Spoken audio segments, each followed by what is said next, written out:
नमस्कार। आज हम बात करेंगे कैबिनेट मंत्री ओपी धनखड़ से। कुछ खास बातचीत उनसे, कुछ खास पहलुओं पर, कुछ ऐसे विषयों पर जो पिछले कुछ समय में काफी चर्चा का विषय रहे हैं। आपका स्वागत है। सबसे पहले तो पंचायत चुनाव से ही शुरुआत करना चाहूंगी। एक लंबी लड़ाई, एक बदलाव की बात जो सरकार और आप करते रहे हैं। आपने इस सुप्रीम कोर्ट के सुप्रीम फैसले के बाद कहा कि अब ये मनोहर सरकार के लिए मनोहर फैसला है। कितना मनोहर हरियाणा की जनता के लिए होगा ये? देखिए, ये लोकतांत्रिक प्रक्रिया का सुधारों के लिए उपयोग है और ये बहुत बड़ी बात है। बहुत बड़ी बात इसलिए है कि जब हमारे यहाँ लोकतांत्रिक प्रक्रिया होती है तो संपूर्ण समाज उसमें इन्वॉल्व होता है। तो ये समाचार हर व्यक्ति तक है और हर व्यक्ति को इसके चयन की प्रक्रिया में शामिल होना। तो ये सुधारों के लिए लोकतांत्रिक प्रक्रिया का उपयोग ये वास्तव में हरियाणा को आगे ले जाने वाला होगा। और जो 4 विषय हम इसमें लेकर आए हैं, चारों का अपना विशेष महत्व है। जो शिक्षा का महत्व है वो जहाँ शिक्षित पंचायतें बनाएगा वहाँ शिक्षा को बढ़ाएगा प्रदेश में। सबको लगेगा कि जब पंच सरपंच तक भी इस तरह से बनने हैं तो निश्चित रूप से हमको पढ़ाई की तरफ जाना चाहिए। केवल इतना ही नहीं होगा कि अब एक नई लिटरेसी आ गई है। केवल आप कह गए की शिक्षा से या नंबर की शिक्षा से काम नहीं चला सकते। अब सारा का सारा इंटरनेट आ गया है। 3G 4G आ गए हैं, लेटेस्ट मोबाइल्स आ गए हैं। आपको पेंशन लेनी है तो भी अपनी जानकारी अपलोड करानी पड़ेगी। आपके पास डिजिटल्स नंबर आ गए हैं, आधार कार्ड है और है। तो उस नई लिटरेसी के लिए भी तैयार होना पड़ेगा, क्योंकि अब हम ग्रामीण सचिवालय बनाने हैं। लगभग हर हरियाणा के 3 गांव के बीच में एक सचिवालय होगा आने वाले समय में, जो कंप्यूटर से जुड़ा होगा, सब जानकारियों से जुड़ा होगा। हर गांव की वेबसाइट डेवलप हो रही है। वेबसाइट का लिंक हर गांव का अभी भी खोल सकते हैं, लेकिन उस गांव की जानकारियां नहीं हैं, जिसको हम ई पंचायत कहें। जिसका मतलब ये है कि मैं पंचायत मंत्री के नाते एक संदेश सरपंचों को भेजूँ। एक प्रयोग मैंने किया था रोहतक में और हमने सब पंचायतों को संदेश भेजा, लेकिन हमको 1000 पंचायतों का ही संदेश वापस आया और जिसके लिए भी हमको बड़ी भारी मशक्कत करनी पड़ी थी। यानी हम उस तरह से तैयार नहीं थे अभी। तो ऐसे उस लेवल पर तैयार होना कि सबको कोई संदेश गया है और लोग भी तैयार नहीं थे, लोग तैयार हों कि उसको रिस्पॉन्ड कर सकें, उसको जान सके, समझ सके, उसका प्रिंट आउट ले सकें, उसको पढ़ सकें। उससे भी आगे जाकर क्या है, देखिए सोसाइटी पेपरलेस सोसाइटी की तरफ बढ़ रही है और उसका एक लाभ होगा। लाभ क्या होगा? लाभ ये होगा कि जितनी भी गाँव की मांगे हैं एक बार अगर अपलोड हो गई तो वो हमेशा अवेलेबल है। इस गांव ने क्या चाहा था, इस गांव में क्या क्या हो गया है, वो डाटा आपको हर समय अवेलेबल है। इस गांव पर कितना पैसा खर्च हो गया है, वो डाटा चाहे मीडिया को चाहिए, चाहे प्रशासन को चाहिए, वो अवेलेबल है। अच्छा तो ऐसी ई पंचायत का मतलब ये है। तो जिस डिजिटल इंडिया की तरफ हम बढ़ना चाहते हैं, मुझे लगता है कि उसकी तरफ एक कदम है। आपने बहुत अच्छा कहा, बदलाव की बयार है, बहुत अच्छा होगा। डिजिटल इंडिया की बात कर रहे हैं, हम आगे बढ़ने की बात कर रहे हैं। आपने अभी कहा कि एक प्रयोग किया और हम पूरी तरह तैयार नहीं थे, लोग पूरी तरह तैयार नहीं थे। आपको नहीं लगता कि ये फैसला जो आपने लागू किया बहुत अच्छा है? एजुकेशन होनी चाहिए और पढ़े लिखे लोग ही अगर आगे संभालेंगे तो ज़्यादा बढ़ावा मिलेगा, लेकिन इसके लिए वक्त देना चाहिए था। लोग तैयार नहीं थे। जब कंप्यूटर आया तो उसका भी विरोध हुआ था, आपको याद होगा। मैं विरोध की बात नहीं कर रही, आपने खुद कहा कि लोग तैयार नहीं थे। मैं उस तैयारी की बात कर रही हूँ। क्या वक्त नहीं देना चाहिए था? नहीं, ऐसा नहीं। देखिए, जब भी कोई परिवर्तन होता है तो सामान्य दोनों प्रकार के लोग होते हैं। कुछ परिवर्तन का स्वागत करते हैं, कुछ को लगता है कि ये परिवर्तन बहुत सारी चीज़ों को बदल देगा और उनके कहीं ना कहीं हित भी प्रभावित होते हैं। तो ऐसे हर परिवर्तन के लिए ही कहीं ना कहीं ये होता है कि ये परिवर्तन जल्दी हो रहा है, लेकिन फिर भी परिवर्तन करने ही होते हैं और परिवर्तनों के साथ ही सोसाइटी आगे बढ़ती है। मैंने केवल एक पक्ष की व्याख्या की। मैं आपको बताना चाहता हूँ कि जो दूसरा बहुत महत्वपूर्ण पक्ष है, अपराधियों को पंचायतों से दूर रखना। 2 चीज़ें हो जाती थी। सज़ा तो बहुत मुश्किल से होती है, सज़ा के बाद नहीं लड़ने का प्रोविज़न था। अब जिन्होंने ऐसा कोई संज्ञेय अपराध किया है, 10 साल से अधिक की सज़ा हो सकती है और कॉग्निजेंस उसका कोर्ट ने ले लिया है, ऐसे सब लोगों को जन समर्थन मिलने से और सरकारी पैसा मिलने से रोकना। बहुत बड़ी मात्रा में अगर आप एक सर्वे करेंगे तो ऐसे लोग आ जाते थे पंचायतों में जिनकी आपराधिक बैकग्राउंड होती थी। तो उससे हम इसको दूर रख पाएंगे। और उससे भी बड़ा विषय है जिस स्वच्छता के मिशन को लेकर देश आगे बढ़ रहा है और कोई भी व्यक्ति लोटा बोतल लेकर बाहर ना जाए, हर के घर में शौचालय हो। 70,000 प्रतिनिधि चुने जाते हैं, 7 लाख लोग चुनाव लड़ते हैं। अगर 1 लाख भी नए टॉयलेट बनते हैं तो मुझे लगता है कि एक बहुत बड़ी बात प्रदेश में होने वाली है इस चुनाव के माध्यम से। शायद उसको हम वर्षों तक नहीं कर पाते, बड़े बड़े अभियान चला के नहीं कर पाते, ये एक स्टेप में उसको कर देगा। और एक बड़ा विषय, यानी एक बार का नामांकन हुआ तो प्रदेश सरकार को लगभग 125 करोड़ रुपए प्राप्त हुए। ऐसे आदतों के लोग गुड गवर्नेंस के लिए जो बिल पे करते हैं, जो कर्ज अदा करते हैं, जो वास्तव में मोटिवेट कर सके सोसाइटी को, ऐसे लोग लीडरशिप में आना, नेतृत्व में आना, तो चारों कदम मैं ये कहता हूं कि हमारी सोसाइटी को आगे ले जाने वाले होंगे। इस बार की पंचायतें जब बनकर आएंगी, हमने उनका ट्रेनिंग प्रोग्राम इस ढंग से सोचा है कि जिस विजन को लेकर हमने ये किया है उस विजन के साथ हम अपनी सारी पंचायतों को ट्रेंड करें, एक बदला हुआ हरियाणा जिसमें से जल्दी खड़ा कर सकें। बहुत अच्छी बात की। पर्सनली मुझे बहुत अच्छी लगी कि अपराधियों को पंचायतों से दूर रखा जाए, यकीनन। लेकिन आपको नहीं लगता ये पहल तो विधानसभा में भी होनी चाहिए, पार्टीज में भी होनी चाहिए, वहाँ पे भी अपराधियों को टिकट नहीं मिलना चाहिए, ये बदलाव तो वहाँ पर भी होना चाहिए। जब हम स्वच्छता की बात करते हैं, स्वच्छता विचारों में हो, आचरण में हो, पार्टी में हो, तभी तो एक बड़े बदलाव की हम बात या उम्मीद कर सकते हैं। सिर्फ पंचायतों में ही क्यों? मेरा ये सवाल हमेशा से अपने शो में बीजेपी प्रवक्ताओं से भी रहा है और आपसे भी है, क्योंकि आपने इन सब चीज़ों की पहल की है। क्या BJP as a party in totality, in principle ये डिसाइड करेगी कि अब वो आगे किसी को अगर इलेक्शन में टिकट देगी तो वो पढ़े लिखे इंसान को देगी जो इन पूरे पैरामीटर्स को फुलफिल करेगा, वो किसी अपराधी को जिसके ऊपर ये केसेस चल रहे होंगे उनको टिकट नहीं देगी? ये एक अच्छी शुरुआत होगी।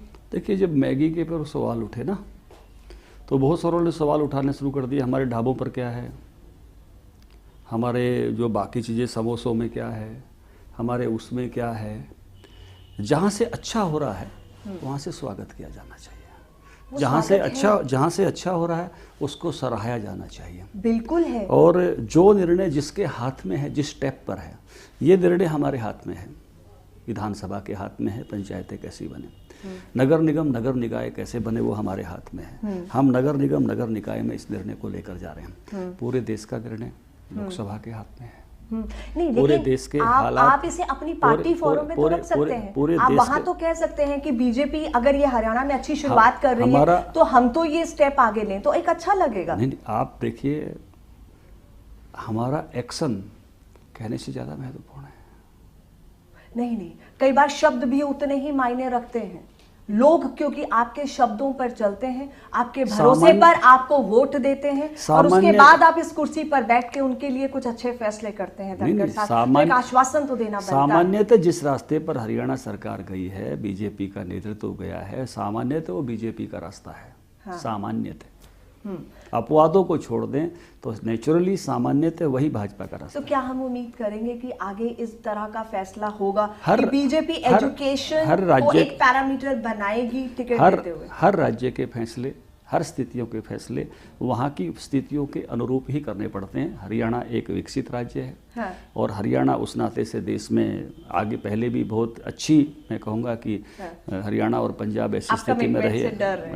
आप ये कमिटमेंट नहीं करना चाहते कि बीजेपी आगे एजुकेशन, पढ़े लिखे पैरामीटर्स वाले लोगों को ही? निश्चित रूप, मैंने कह रहा हूँ ना, भारतीय जनता पार्टी सामान्य से इस रास्ते की पार्टी है, लेकिन हाँ। निश्चित रूप से ये सब स्थानीय स्थितियों के हिसाब से।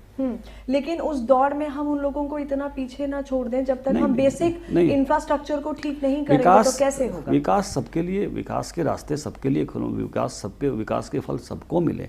आज हर गांव में लगभग स्कूल है और स्कूली शिक्षा को और बेहतरी की गुंजाइश हमेशा रहती है, और बेहतरी की तरफ हमको बढ़ना है निश्चित रूप से, जैसे आपकी अपेक्षा। तो आप इस फैसले से बतौर मंत्री, क्योंकि आप पंचायती राज मंत्री हैं, इस फैसले को इन टोटलिटी इम्प्लीमेंट करने के लिए कितनी एफर्ट आपको करनी पड़ी और आप कितने खुश अब लग रहे हैं? खुश तो जाहिर आपकी मुस्कुराहट बता रही है कि पिछले काफ़ी समय से सवालों में घिरे ओपी धनखड़ के चेहरे की ये खुशी बता रही है कि बदलाव दिख रहा है, मौसम बदल रहा है, तो आपका मिजाज भी बदल रहा है। देखिए, जब भी कोई आप परिवर्तन लेकर आते हैं हाँ। तो हर स्तर पर उसके लिए आपको अपनी पहल को आगे बढ़ाने के लिए प्रयास करने पड़ते हैं। हाँ। आपको अपनी टीम को कन्विंस करना पड़ता है, विभाग को कन्विंस करना पड़ता है। आप एक एक विषय के बहुत सारे पहलू लोग लेकर आते हैं, आयाम लेकर आते हैं, उन सब प्रश्नों के उत्तर देने पड़ते हैं। लेकिन मैं बधाई दूंगा हमारी इस सरकार की टीम को कि वो सब इस पर सहमत होते हुए हम लोग आगे बढ़े और इसको ऑर्डिनेंस के माध्यम से लाए। जब हाई कोर्ट में कुछ सवाल खड़े हुए तो हमने और इसमें सुधार करते हुए फिर हम इसको जो है मानसून सत्र में हम इसको एक विधेयक के रूप में लाए और चैलेंज हुआ। चैलेंज होने को भी अब मैं अच्छा मान रहा हूँ। एक अच्छी बहस उसके कारण से हो गई, नहीं तो कहीं ना कहीं ये भी रहता कि वो जल्दबाजी में कर लिया था। आपको नहीं लगता कि जल्दबाजी? अब तो उस सब रास्ते से होकर गुजर गया है। सबने संपूर्ण चर्चा, हरियाणा का हर व्यक्ति अब इस चर्चा में सहभागी हो चुका है और सहभागी होने के बाद सर्वोच्च न्यायालय ने इसकी पुष्टि की है। अब तेजी से हम उन सुधारों की तरफ बढ़ेंगे।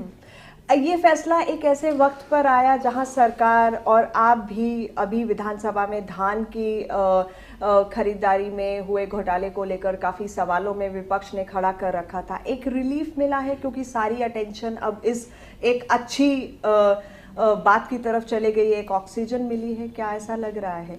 गलियारों, राजनीतिक गलियारों में मैं तो इसको बहुत बड़े परिवर्तन के रूप में देख रहा हूँ। इतना बड़ा परिवर्तन है, दो एग्जाम्पल मेरे सामने हैं। मेरे गांव में ही एक व्यक्ति चुनाव लड़ रहे थे, अपनी पत्नी को लड़ा रहे थे, महिला सीट रिजर्व है। जब ये फैसला आया सरकार की तरफ से तो उनको पत्नी की बजाय पुत्र विधवा पर शिफ्ट होना पड़ा। ऐसे ही मेरे रिलेशन में उसके टाइम्स ऑफ इंडिया में भी जब मैंने बताया तो उन्होंने स्टोरी की कि वो चुनाव लड़ने के लिए चले थे, लेकिन जब लगा कि वो नहीं लड़ पाएंगे तो उन्होंने भी अपनी पुत्र वधू को आगे किया। इसमें न्यू जनरेशन आएगी, यंग जनरेशन इसमें से आने वाली है बहुत बड़ी मात्रा में। तो निश्चित रूप से एक ये बहुत बड़ा बदलाव है। जनरेशन तो आएगी, लेकिन वो कितनी इंडिपेंडेंट होगी अपने फैसले लेने के लिए? प्रॉक्सी पंचायत ना चलाई जाए, ये भी एक बड़ा सवाल है धनखड़ जी। हमारे युवा तो बहुत आगे हैं, युवा बहुत एडवांस हैं, मोबाइल से जुड़े हैं, इंटरनेट से जुड़े हुए हैं, फैसले ले रहे हैं, तेजी से आगे बढ़ रहे हैं। हम युवाओं का देश है। युवा पंचायतें मुझे लगता है कि बहुत अच्छा काम करेंगे। खाली युवा पंचायतें ही क्यों, युवा विधानसभा, युवा संसद, फिर तो हर जगह युवाओं की बात आप निश्चित बहुत युवा चुनकर आ रहे हैं। औसत आयु कम हो रही है बहुत सारे सदनों में, बहुत अच्छे लोग चुनकर आ रहे हैं, बहुत कम उम्र में अच्छा काम कर रहे हैं लोग। अच्छा, चलिए थोड़ा और आगे बढ़ते हैं। इसके बाद ओवरऑल सरकार का भी 1 साल हो चुका है, कई मसले खड़े हुए, लेकिन उससे पहले अभी जो ग्रीवेंस कमेटी में जो बदलाव अभी हुए हैं उस पर चर्चा ज़रूर करना चाहूँगी, क्योंकि आप उसको हेड कर रहे थे पिछले काफ़ी समय से। आपने कोई मीटिंग भी अटेंड नहीं की, आप गुड़गांव नहीं आए, क्या कहेंगे, कोई वजह बताएंगे इसकी? और अब सीएम साहब ने खुद उसका जिम्मा ले लिया है। अच्छा है, देखिए अभी ग्रीवेंसेज होंगे, ग्रीवेंसेस होंगे या ग्रीवेंसेस हटेंगे, मुझे ये बताइए। देखिए निश्चित रूप से प्रक्रिया ग्रीवेंस हटने की चलती है, लेकिन ग्रीवेंसेस हैं और होंगे। नहीं, देखिए ग्रीवेंसेस होते हैं तभी ग्रीवेंस कमेटी होती है। हाँ। रोग होते हैं तो डॉक्टर होते हैं, अस्पताल होते हैं। हाँ। निश्चित रूप से लोगों की ग्रीवेंसेज होती हैं। हाँ। और ग्रीवेंसेज का समाधान का एक तरीका ग्रीवेंस कमेटी भी है। हाँ। और निश्चित रूप से और बेहतरी की तरफ हमेशा जाना एक रास्ता रहता है। लेकिन ये बदलाव हुआ और आप नहीं आ रहे ये थे। वार्षिक बदलाव, साल में एक आध बार ऐसे बदलाव नहीं, होते रहते हैं। लेकिन चर्चाएं ये थी कि क्योंकि आपने कुछ बिल्डर्स के खिलाफ अपनी आवाज उठाई थी, वो कुछ लोगों को नागवार गुजरी थी, उसको लेकर कुछ तुनक मिजाज भी बातें हुई थी और उसके बाद आना बंद कर दिया। लोगों को न्याय मिलना ये प्राथमिकता है, वो हमेशा मिलना चाहिए। लेकिन आपने मेरे सवाल का जवाब नहीं दिया। सिस्टम की जिम्मेवारी है कि वो लोगों को न्याय दे। आपने मेरे सवाल का जवाब नहीं दिया। इतना ही काफी है। हाँ बिल्कुल, इतना ही काफी है। और जो शब्दों से ना कहा वो खामोशियों को पढ़ लेना शायद हरियाणा की जनता बखूबी जानती है। तो जो बात लफ्जों में बयां ना हो वो खामोशी से कह दी जाती है। तो यकीनन पर्दे के पीछे की राजनीति भी बहुत कुछ कहती है। तो अभी क्योंकि सीएम खुद इस बात को हेड कर रहे हैं, बिल्डर्स की एक लॉबी काफी हावी थी, इस पर तो आप कुछ कहना चाहेंगे? मुझे लगता है मुख्यमंत्री जी खुद कर रहे हैं तो लोगों को न्याय मिलेगा, त्वरित न्याय मिलेगा। जब जिन्होंने अंतिम निर्णय करना होता है वही जब व्यक्ति सुनता है तो मुझे लगता है कि निर्णय की प्रक्रिया तेज हो जाती है और जल्दी लोगों को न्याय मिलेगा। ओवरऑल सरकार के 1 साल पर आप क्या कहना चाहेंगे? देखिए, मैं कहूँगा कि बहुत अच्छा काम किया है। नए विधेयक आए हैं, हमने गौ संरक्षण गौ संवर्धन का विधेयक लेकर आए हैं, पंचायती राज संशोधन विधेयक लेकर आए हैं, विश्वविद्यालय बनाने का विधेयक लेकर आए हैं, हम नई खेल नीति लेकर आए हैं, हमने मुआवजे की रकम दुगनी की है पिछली सरकार से, और किसानों के हक में पिछले 1 साल में लगभग 2000 करोड़ रुपए हमने खर्च किए हैं। मतलब मैं ये कह सकता हूँ कि प्रकृति को रोकना हमारे बस की बात नहीं थी। ओलावृष्टि है या अतिवृष्टि है, बाजार को भी संभाल पाना हमारे बस की बात नहीं थी। लेकिन इन चुनौतियों के बीच में इस सरकार ने अपना बेस्ट दिया है। क्योंकि आप एग्रीकल्चर मिनिस्टर हैं और किसानों की जो सिचुएशन रही है वो काफ़ी दयनीय रही है। डू यू थिंक उन सारी वजहों से आपके लिए काफ़ी कठिनाइयों वाला समय रहा इन चीज़ों को हैंडल करते हुए? तो काफ़ी तूफानों को भी आपने झेला है, क्या कहना चाहेंगे? मैं कहूँगा खुलकर बोलते हैं आज आप, मैं चाहूँगी खुलकर इस पर ज़रूर कहें। देखिए, चुनौतियों के बीच में हमने अपना बेस्ट दिया है। चुनौतियां थी, मैंने कहा चुनौतियां हमारे हाथ में, उनको रोकना नहीं था। हम बारिश ज़्यादा आई, मार्च में आई, ओलावृष्टि हुई, नहीं रोक सकते थे, लेकिन हम उसके लिए 1092 करोड़ रुपए खर्च करते हैं। 261 रुपये लोन एडजस्टमेंट के लिए खर्च करते हैं। ये सरकार के हाथ में था, मार्केट सरकार के हाथ में नहीं थी। लेकिन गन्ना किसानों को पैसा मिल जाए तो चीनी मिलों को बिना ब्याज के लोन देना हमारे हाथ में था। सफ़ेद मक्खी को रोक पाना शायद हमारे हाथ में नहीं था, लेकिन सफ़ेद मक्खी के किसानों को कंपनसेशन मिल जाए तो गिरदावरी करा के उसकी तैयारी करना हमारे हाथ में था। 1509 का भाव बाजार तय करता है, वो हमारे हाथ में नहीं था, लेकिन उसका सरकारी भाव पर खरीद करा लेना वो हमारे हाथ में था। किसानों के हाथ में और 300 करोड़ रुपया उसका पहुंचा देना। तो इन चुनौतियों के बीच में सरकार ने अपना बेस्ट दिया। मैं चाहूँगा हरियाणा न्यूज़ हमारे आस पड़ोस के राज्यों से हमारी तुलना करे। यूपी का कैसा था, पंजाब का कैसा था, हमारी सरकार है राजस्थान का कैसा था, और हरियाणा की सरकार ने अगर सबसे अच्छा किया है तो आपका नाम भी हरियाणा न्यूज़ है। हरियाणा सरकार को शाबाशी देनी चाहिए। बिल्कुल है, जहां आप अच्छा करते हैं और जिस तरीके से आप करते हैं, और ख़ास तौर पे किसानों की बात, क्या आपको लगता है कि अभी जिन क्योंकि 1 साल का जो पीरियड था बड़ा क्रूशियल था, किसानों ने भी बहुत ऐसी क्लैमिटी की वजह से अपना नुकसान झेला, तो जो चुनौतियां आपके सामने थी एज एन एग्रीकल्चर मिनिस्टर, वो बड़ा टेस्टिंग टाइम था आपके लिए। आलोचनाओं से भी आप घिरे, कंट्रोवर्सीज में भी घिरे, किसान भी बहुत ज़्यादा एक्स्ट्रा डिमांड कर रहे थे, बीजेपी से भी बहुत ज़्यादा एज अ पार्टी उनको उम्मीदें थी। तो आपको ये लगा कि वो बैलेंस आउट करना कहीं मुश्किल हो रहा था, या फिर उन चुनौतियों का आप ढंग से सामना कर पाए, और आगे की जो प्लानिंग अब किसानों के लिए है वो क्या है? देखिए, बहुत संतोष है किसानों के मन में कि सरकार ने इन चैलेंजेस के बीच में भी बहुत अच्छा किया है। हमारे लिए सबसे बड़ा सवाल है क्लाइमेट चेंज एंड जोखिम प्रबंधन। ये इसमें से मैं कहूँगा कि हमको लगभग 1700-1800 करोड़ रुपया क्लाइमेट चेंज के कारण खर्च करना पड़ रहा है, क्योंकि मार्च में बारिश नहीं आती तो 1092 करोड़ नहीं जाता, 261 करोड़ नहीं जाता।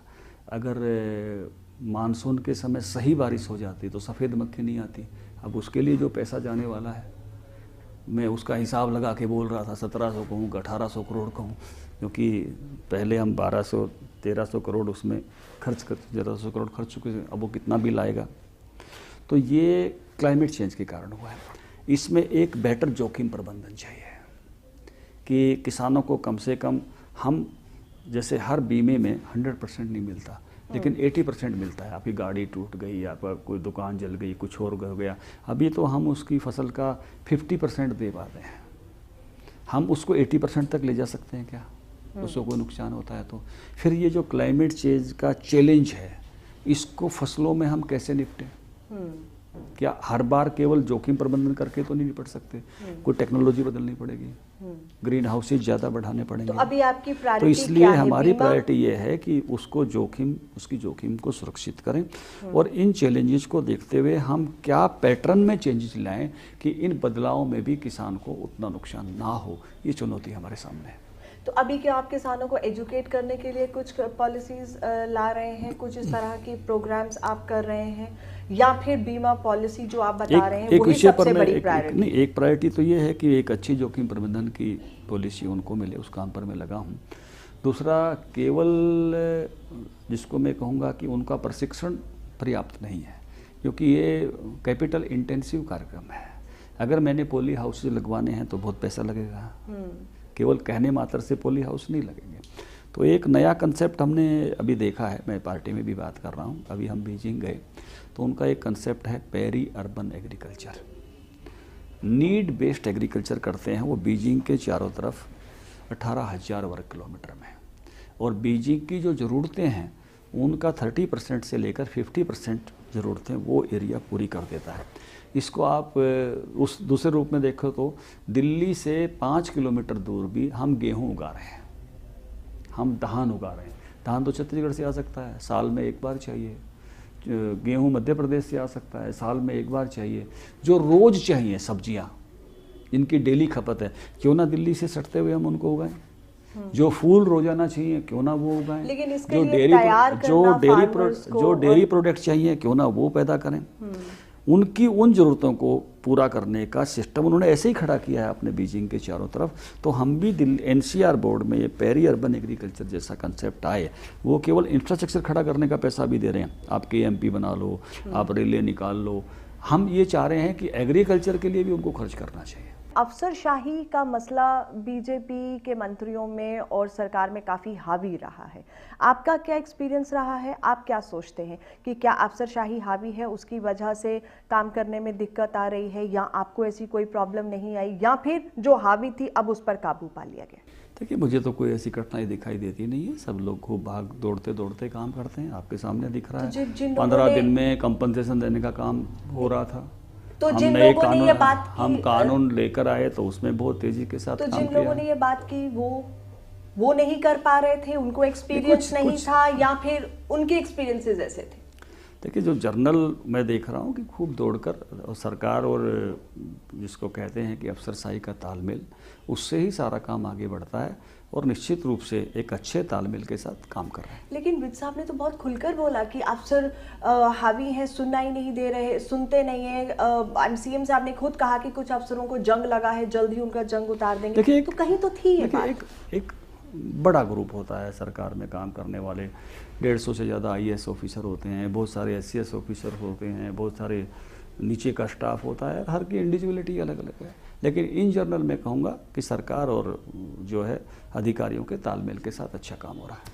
यानी कि आपको लगता है कि ऐसी कोई एक्सपीरियंस आपको नहीं रहा? मैं देखता हूँ मेरे विभागों में सब लोग बहुत अच्छा दौड़ दौड़ कर काम कर रहे हैं। Maybe you were experienced, so you handled it with experience, बाकियों को एक्सपीरियंस मैं बहुत चीज़ें बता सकता हूँ मैं आपको। हमने यहाँ एग्री लीडरशिप समिट किया, कितने कम समय में किया सरकार बनने के बाद, कितना भव्य आयोजन था, सब लोगों ने दौड़ कर काम किए।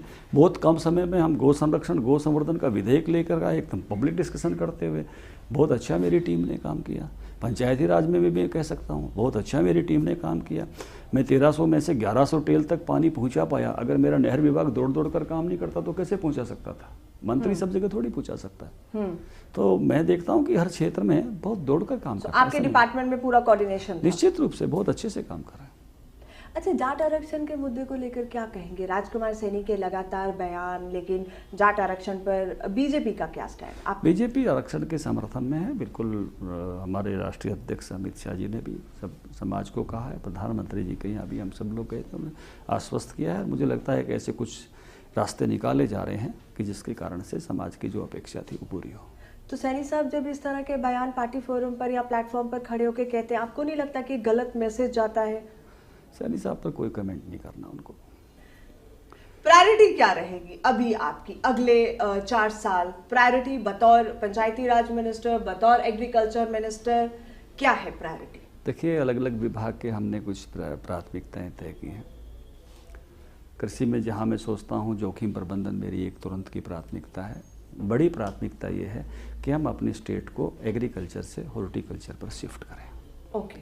हम अभी हमारी 7% केवल हॉर्टिकल्चर है, 93% एग्रीकल्चर है। हाँ। तो हम फ्लोरिकल्चर, हम जो है हॉर्टिकल्चर, हमारा डेयरी डेवलपमेंट, इन चीज़ों पर हम अपनी स्टेट को ले आएँ ज़्यादा बड़ी मात्रा में, तो निश्चित रूप से हमारे किसानों की आमदनी बढ़ेगी। जहाँ नहरों का मैं विशेष सोचता हूँ, सिंचाई मंत्री के नाते तो हर खेत को पानी पहुँचाना इजराइल की तरह मेरी प्राथमिकता है। उसके 14 पायलट प्रोजेक्ट हम इस साल शुरू कर रहे हैं। उसमें हमको 2 काम करने पड़ेंगे। अपने पूरे नहरी सिस्टम जो 30-35 साल पुराना है और जो लगभग 30% पानी को वेस्ट कर देता है, उसके पानी को बचाने के लिए उसका पुनर्निर्माण और कुछ नई टेक्नोलॉजी के साथ हर खेत को पानी पहुंचाने का सिस्टम खड़ा करना। इस बार हम जिलों में जा रहे हैं, अगले साल हम ब्लॉक तक जाएंगे, फिर उसको मल्टीप्लाई करेंगे। इस नाते से पंचायत मंत्री के नाते से मैं सोचता हूँ कि हमारा ग्रामीण विकास तेजी के साथ हो। और उसी नाते से हम ये परिवर्तन ये लेकर आए थे। उसके साथ साथ हमने एक ऑर्गेनाइजेशन भी खड़ा कर रहे हैं, गर्वित ग्रामीण विकास के लिए तरुण, गांव का गौरव जगे, गांव के लोग ये माने कि मेरा एक अपना स्वाभिमान है। हमारे गांव बहुत बहादुरों के गांव हैं, स्वतंत्रता के आंदोलन में लोगों ने हिस्सा लिया, अब भी सर्वोच्च बलिदान लोगों ने दिए हैं देश की युद्धों में।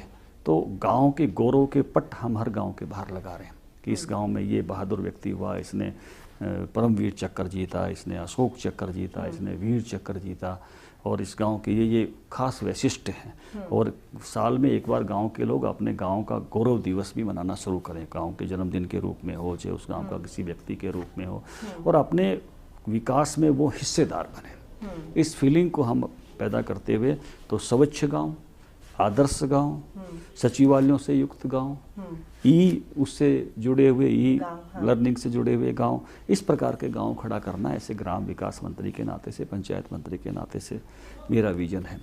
और पशुधन के मामले में मैं चाहता हूं कि अभी 2 करोड़ लीटर दूध हम प्रतिदिन पैदा कर रहे हैं। 2 करोड़ 60 लाख लीटर पंजाब पैदा करता है, 270 गुजरात पैदा करता है। तो हम 1 लीटर तो हर आदमी का अपने हरियाणा में भी पैदा करें, 2.5 करोड़ लीटर पर कम से कम आ जाएं। आगे उनसे भी आगे जाने की सोच तो है, लेकिन कम से कम अब इस पर तो आ जाए। अभी तो प्रति व्यक्ति 800 ग्राम दूध है। कहने को तो हम कहते हैं देशों में देश हरियाणा जहाँ दूध दही का खाना, लेकिन हम औरों से पीछे हैं। इसलिए हम प्रति व्यक्ति दूध की मात्रा में भी औरों से आगे जाएं, हमारा दूध का उत्पादन बढ़े। और विशेष तौर से हम जो देसी गाय है उसका अलग हमने एक प्लांट समर्पित किया है, और दिल्ली के लोगों की, शहरी लोगों की सेहत सबकी अच्छी हो, स्लिम ट्रिम रहें लोग आपकी तरह से। तो A2 ब्रांड का दूध हम अलग से पैक करके बेचना चाहते हैं। चलिए, बातें तो बहुत अच्छी लगती हैं और महसूस भी बहुत अच्छी हो रही है। अगर ये बदलाव आ जाता है तो यकीनन महसूस भी बहुत अच्छा किया जाए। चलिए, बेहद शुक्रिया हमसे बातचीत करने के लिए। नया साल एक नई शुरुआत के साथ, और ये नई शुरुआत कितना बदलाव लाएगी हरियाणा के गांव में, ये देखना यकीनन दिलचस्प होगा। लेंगे आपसे इजाजत, नमस्कार।